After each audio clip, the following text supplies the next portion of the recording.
Hey you, sometimes you don't want to fucking work out. I get it. Everybody goes through that.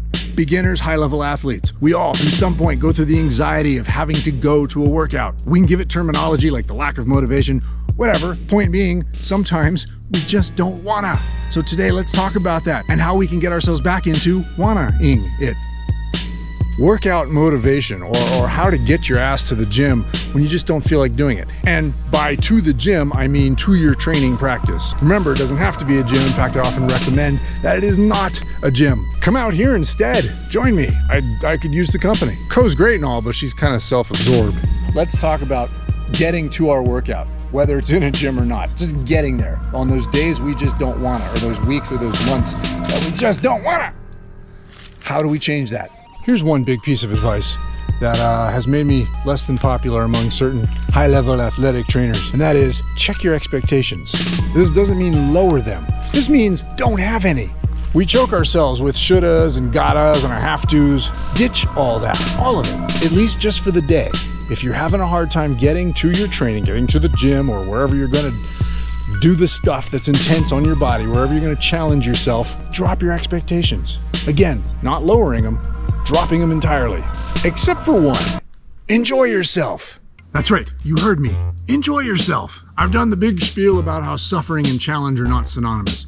We don't need suffering to have challenge. Yes, all change comes from challenge, but not all challenge needs to be suffering. If you're anything like me and you have deep nerd levels to your curiosity, if you love the challenge of being curious, the challenge of learning and knowing and growing, then your workout, your training can be part of that passion to know. Know more about this, and the connection between them, and know more about the relationship you have with yourself, with your body, what it wants to do, and what you should be allowing it to do, rather than denying it access to all those possibilities. Your body has one job. That's to move all the systems of the body, from the structure to the lever and pulley system, to the CPU, to the exhaust system. They are all in place so this can move. That's what it's supposed to do. And if you had just one job, you'd probably want to do it as well as you can and as many ways as you can. Well, this does have one job. It wants to explore. It wants to become. And the challenge of learning how to let it do that can be something you enjoy. Train your curiosity. I'm guessing if you're watching me, you're pretty curious. What can you do? What can this flesh packet of yours do? What are the possibilities out there to enjoy movement? Find joy in movement. Now, sometimes we grow to enjoy that as a structured process, which is what workouts often are. They're a structured organization of a movement learning program. There's numbers and there's progressions and there's all these linear goals. Maybe you have cycles. All of your equipment is probably very symmetrical. It's a very structured way of building the foundation of movement skills. And that's awesome. I'm big into that.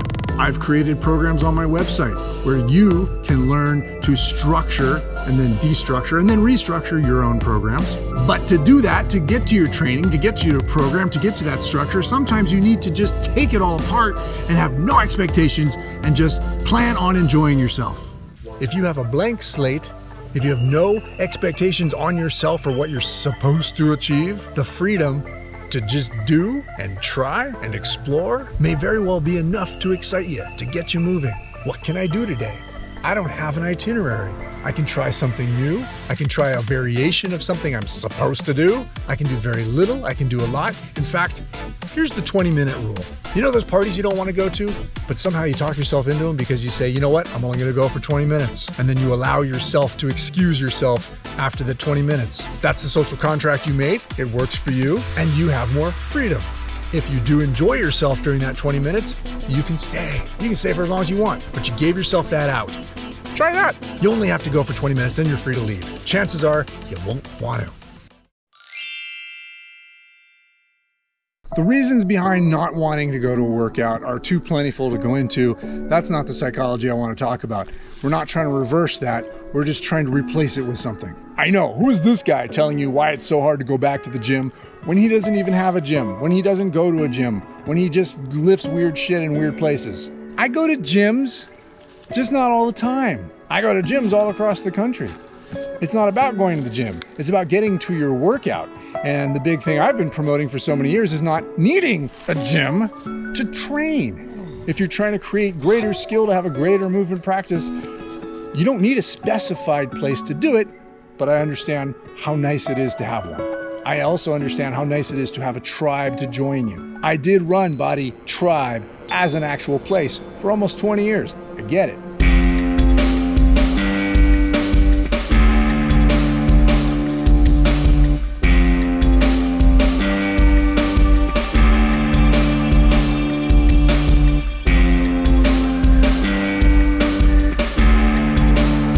But let me keep highlighting that your training is on your terms.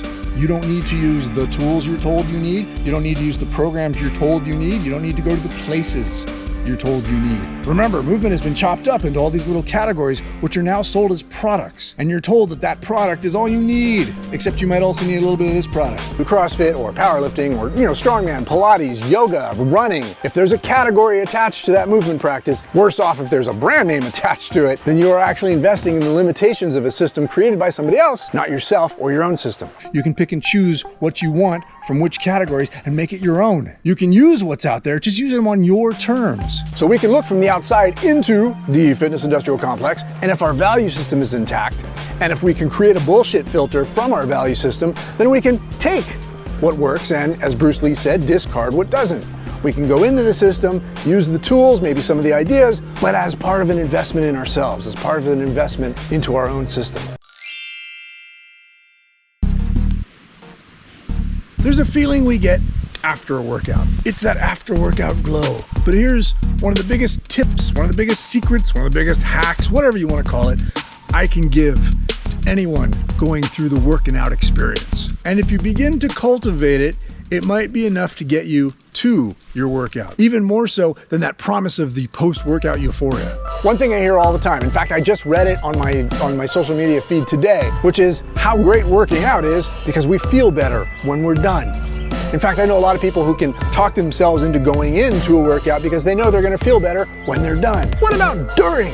Can we find some sort of joy during the experience, from the experience? If anything, in the middle of something fairly intense, try putting a smile on your face just as a little personal celebration of, look what I can do. Even if you're not maxing out, even if you're not hitting some sort of grand PR, even if it's not the craziest workout ever, you know what? Give yourself a pat on the back and celebrate. Have a little mini party about what you can do. What you and your connection with your body, you and the relationship with your body can do. It's not the reflection and the hormones kicking in after a workout, it's during. It is you finding joy in the moment you are kicking ass. Even if you're not kicking all the ass you want to kick, the fact that you're there, the fact that you are doing something, the fact that you are moving, grooving, and letting the body do its thing, do what it's supposed to do. Even if it's not to the full degree you want to do it in that moment, smile anyway. You appreciating what you can do in the moment. Be present. First of all, it's kind of ridiculous. Working out is kind of ridiculous. If you were to stand way back and look at it from almost an alien point of view, what the fuck are we doing? Let me get this straight. You pick that up just so you can put it down again? You mean you go from here to there for no other reason than just to go from here to there? You use this odd-shaped thing to move in that stupid-looking way? Yeah, if we can understand the ridiculousness of what working out is, that gives us another reason to smile a little bit. Yes, it's the brilliant dichotomy of pretty darn silly and yet pretty darn important. At least if we're doing it well and correctly and all that stuff. Remember the 3 Ps. Without these, you just look silly. Acknowledge the silliness of it all. Acknowledge the awesomeness of it all. And smile. Now, I get it. Sometimes the gym is a cathartic release of angst and emotion, and that makes sense too. Feel free to use it as that. If you haven't been to the gym for just a good release of try it. But I found that even in those moments when I just want to crush a skull or two, as soon as I put a smile on my face and acknowledge skull crushing can be fun, then I might also acknowledge that what I'm doing in this moment is pretty darn cool. And if I can acknowledge that, I can find that feeling that we have when we're done, the feeling that we have when we leave the gym, when we feel better after the workout, during the workout. I latched onto this years ago, and it has gotten me through more successful training and competitions for that matter. If I walk up to an implement or a bar or a person and I smile, I have a much greater connection with the process of it. I acknowledge that we're here to do some good things. And that feeling in the gym or during the training makes me unstoppable. And I'm pretty sure it'll do the same for you. What? But of course, first you gotta get to the gym. So back to the concept of just letting go of your expectations. Let's keep going. Okay, so let's talk about purpose. I know, I talk about purpose all the time, and you're probably sick of it. I just want to touch on it. Purpose, and I mean true purpose, gets us to our workout. You may remember mine. It's the other 3 Ps.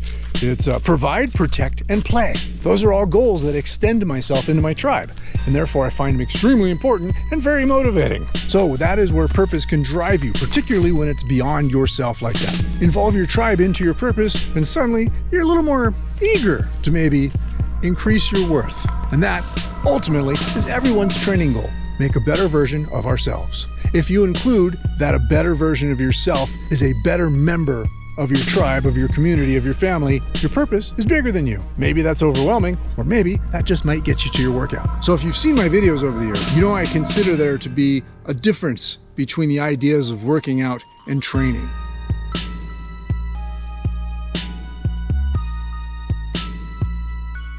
Training consists of workouts, but not all workouts are training.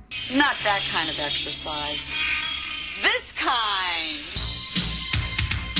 Training gives the workouts purpose. Otherwise, you're probably just going to the gym out of some sort of obligation. That's the effect of media campaigns and peer pressure. Obligatory workouts are no longer in your control. Training takes the control back, or at least it can take the control back. It doesn't automatically happen, which is something we've talked a lot about. I feel like we should be training skills. In fact, if you're going to have a hierarchy of how I view training, you think about skills, and then you figure out what movements build those skills, and then you figure out what muscles work those movements. I mean, it seems like a no-brainer, except you don't see that a lot. We're not trying to get better at being in the gym. We're trying to use the gym to get better, to get out of the gym. We're trying to create a profound movement vocabulary, and we're trying to have the strength to support it. Ultimately, it's all towards skills, but it often consists of understanding individual movements, and once in a while, we have to actually focus on specific muscles. So sometimes our workouts look like we're circus freaks, sometimes we look like bodybuilders. And a big spectrum in between, although we keep the foundations pretty simple. The workouts are not necessarily where we go off exploring how creative we can get through our movement. That's our daily movement practice, different from our training.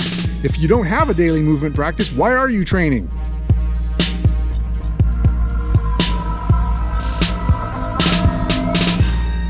If your training is your daily movement practice, then you're just training to get better at training. You're just working out to work out. I see this a lot. I go to a lot of gyms around the country, and I often see people who can out-workout me, but then they can't actually move. So we're training a foundation of strength to support skill building, which means we sometimes have to train movements and sometimes individual muscles, and that brings us to getting to our workout. Somehow, that gets us there. Just go with it. The big piece of homework I give to all my clients and everybody that comes to my workshop is to define strength. Beyond, of course, the basic physical definition of the ability to generate force. Because in real life, we use the word strength beyond that all the time. We talk about strength in a metaphysical or beyond physical way. A case could be made that strength is synonymous with compassion or courage or perseverance or love.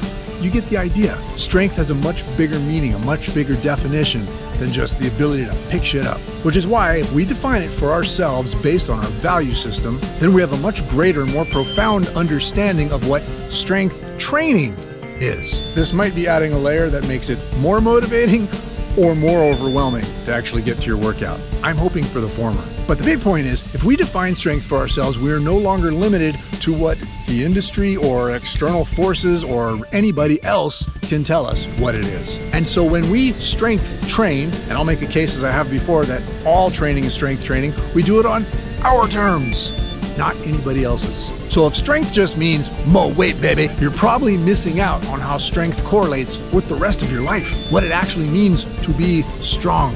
Because the weight on the bar, not the complete picture. So define it for yourself. Give yourself purpose. Give yourself reason. Maybe that'll get you to the gym. The whole concept of working out will stop feeling like obligation. Instead, you will have so many layered reasons to get to the workout. And they'll be your reasons, they'll be on your terms, and they'll be your journey. Don't stop believing.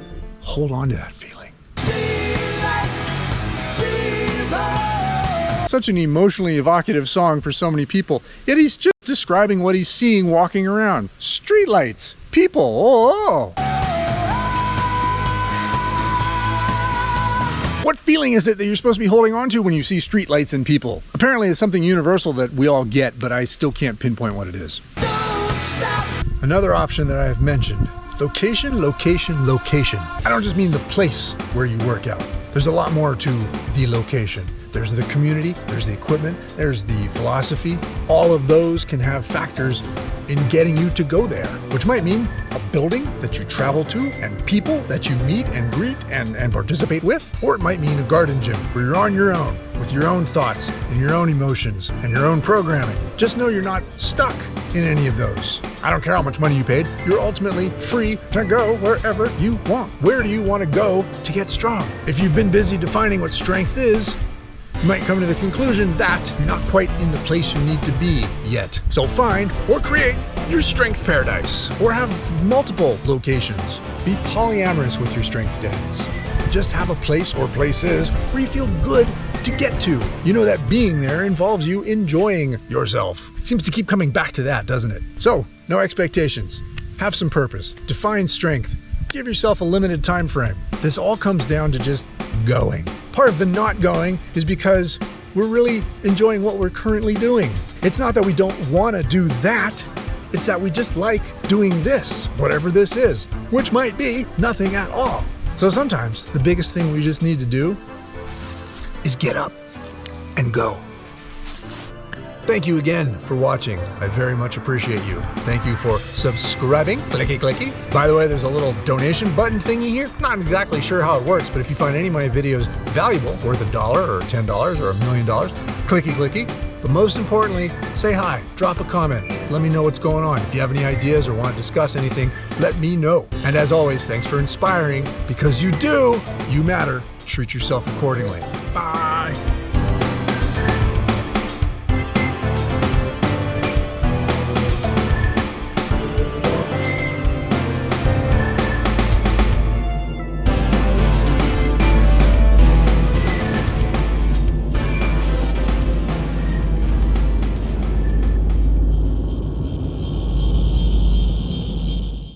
I ranted about this before, but let's talk about actually getting, Jesus, what the hell?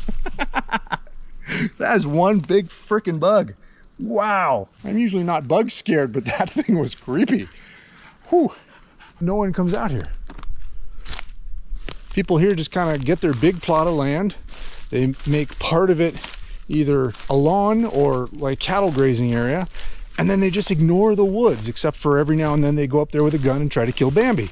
At some point, you might hear gunshots. Just seems to be a thing that happens out here.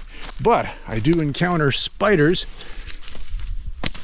all the time. So I have to bring my spider stick, where I get to wave it around like this, so I don't walk into any spider webs. I love me some spiders, just not in my face, with sticky stuff all over. Sounds like another type of scenario I don't like being in either, for different reasons.